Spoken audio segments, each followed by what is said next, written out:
ভাবুন তো, এমন একটি সময় যখন মানুষ কথা বলতো কিন্তু লিখতে জানতো না। কোনো বই ছিল না, কোনো কাগজ ছিল না, এমনকি কোনো রাজা বা রাজ্যের লিখিত ইতিহাসও ছিল না।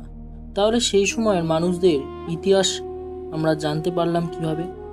আজ জানব প্রাগৈতিহাসিক যুগ এবং কেন এটি মানব সভ্যতার ইতিহাসের সবচেয়ে গুরুত্বপূর্ণ অধ্যায়গুলির মধ্যে একটি। নমস্কার সকল দর্শকদের, ওয়ার্ল্ড হিস্ট্রি কথা চ্যানেলে সকলকে জানাই স্বাগত। আরও একটি নতুন পর্ব, অর্থাৎ প্রাচীন ভারতের ইতিহাসের প্রাগৈতিহাসিক যুগ কী এবং এর বৈশিষ্ট্য এবং কেন এই ইতিহাসে এই যুগের গুরুত্ব এত বেশি। চলুন তাহলে শুরু করা যাক।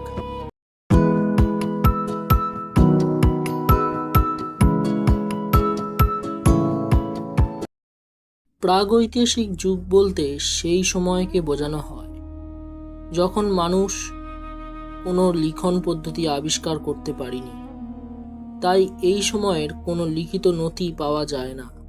ইতিহাসবিদরা গুহাচিত্র, পাথরের তৈরি অস্ত্র, মানুষের ব্যবহৃত জিনিসপত্র, হাড় এবং অন্যান্য প্রত্নতাত্ত্বিক নিদর্শনের সাহায্যে এই যুগের সম্পর্কে ধারণা লাভ করতে পেরেছেন।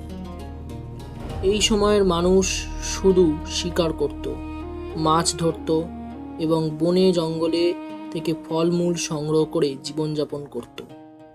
তবে ধীরে ধীরে তারা আগুনের ব্যবহার শিখে খাবার রান্না করতে শুরু করে। এরপর পশুপালন ও কৃষিকাজের সূচনা হয়। মানুষ স্থায়ীভাবে বসবাস করতে শুরু করে এবং ছোট ছোট গ্রাম গড়ে ওঠে। এই পরিবর্তনই মানব সভ্যতার বিকাশকে এক নতুন মোড় আনে। ভারতের মধ্যপ্রদেশের ভীমবেটকার গুহাচিত্র এবং বিভিন্ন স্থানে পাওয়া যায় পাথরের হাতিয়ার ও প্রাগৈতিহাসিক যুগের গুরুত্বপূর্ণ নিদর্শন হিসেবে বিবেচিত হয়। প্রাগৈতিহাসিক যুগ হলো মানব ইতিহাসের সেই অধ্যায় যখন মানুষ বলতে পারত কিন্তু লিখত না, জানতো না, কিন্তু ধীরে ধীরে প্রকৃতির সঙ্গে সংগ্রাম করে সভ্যতার ভিত্তি গড়ে তুলেছিল। এই যুগ সম্পর্কে জানলে আমরা জানতে পারি আমাদের মানব সভ্যতার শুরুর ইতিহাস।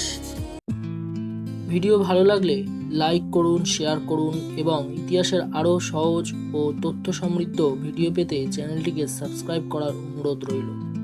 আর যারা ইনস্টাগ্রাম ও ফেসবুক পেজ থেকে দেখছেন তাদের ফলো করার অনুরোধ রইল। ধন্যবাদ।